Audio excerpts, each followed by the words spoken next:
Le général Li Chang est né sous la dynastie Yuan. Il était secrétaire d'une ville assez importante pour l'époque et successivement, il monta dans la hiérarchie pour devenir fonctionnaire du magistrat du comté de San Yuan.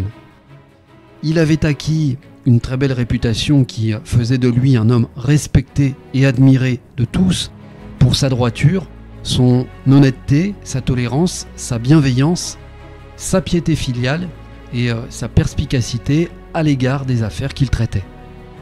Lors de son mandat, il se basait énormément sur la morale.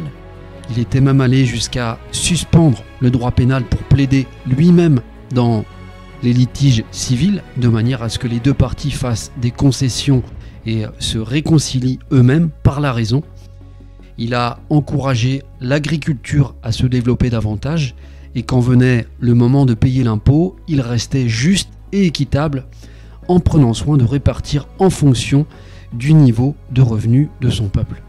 D'ailleurs, à chaque demande de fonds de l'empereur, lors de campagnes militaires, il s'assurait toujours de percevoir les impôts uniquement avec des citoyens qui avaient les moyens.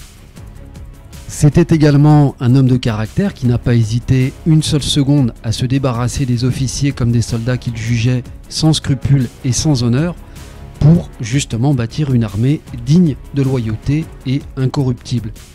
Ce qui lui a permis de créer des écoles dans le but de former des fonctionnaires d'une droiture exemplaire afin d'éradiquer la criminalité et la corruption. Quant aux roturiers qui vivaient dans ce comté, ils vivaient sans pauvreté, dans un lieu sûr, paisible et prospère. Les bandits de grand chemin savaient qu'ils n'avaient aucune chance de ne pas rester impunis, puisque la population ne faisait qu'un avec les lois du comté et les aurait dénoncés au moindre délit. Ce qui faisait du général Li Chang un homme bienveillant et intègre qui a marqué l'histoire de la Chine ancienne. Le message qu'il nous laisse à présent pour cette année 2024 est porteur d'espoir. La présence du général Li Chang comme commandeur de l'année nous indique que de nouveaux dirigeants émergeront pour transformer le monde afin qu'il soit meilleur, mais aussi qu'il sera plus facile d'user de diplomatie et de trouver des compromis lors d'accords compliqués comme c'est le cas actuellement sur notre planète. Ce qui est une très bonne nouvelle car ces derniers temps sont assez chaotiques aux quatre coins du globe. Quant à la configuration des étoiles volantes pour l'année 2024, elle laisse présager avec l'emplacement de certaines étoiles que des leaders sont déjà en route malgré les énergies hostiles du moment, pour justement laisser place à un semblant d'ordre, du moins à un éclaircissement salutaire de certains conflits.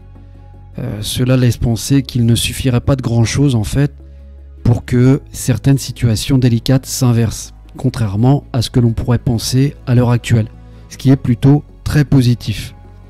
Enfin, se protéger avec l'amulette du Tai Tsui 2024 qui représente le général Li Chang suggère plus de soutien et de stabilité dans l'année face aux incertitudes provoquées par les transits énergétiques qui changent chaque mois dans l'art du Feng Shui.